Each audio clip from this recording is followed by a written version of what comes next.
हवा बहे पुरवैया बहे हो गर्दा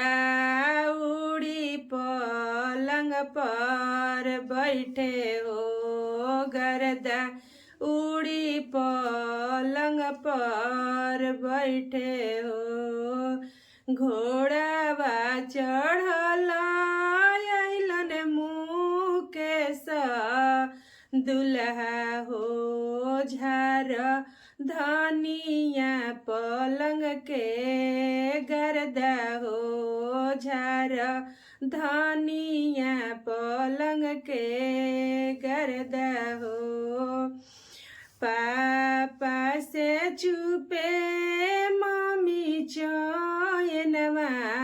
दिहली हो तब बेटी नौकरिनिए बड़ी हो तब बेटी लाउड़िए भैली हो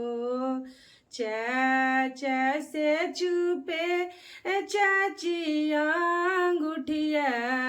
दिहली हो तब बेटी लाउड़िए बनली हो तब बेटी लाउड़िए बनली हो भैया से चुपे भाभी घड़िया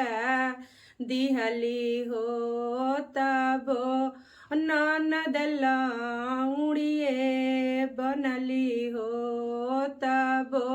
ननद लाउड़िए बनली हो तब ननद लाउड़िए बनली हो हवा बहे पुरवैया बहे हो गर्दा उड़ी सोफा पर बैठे हो गर्दा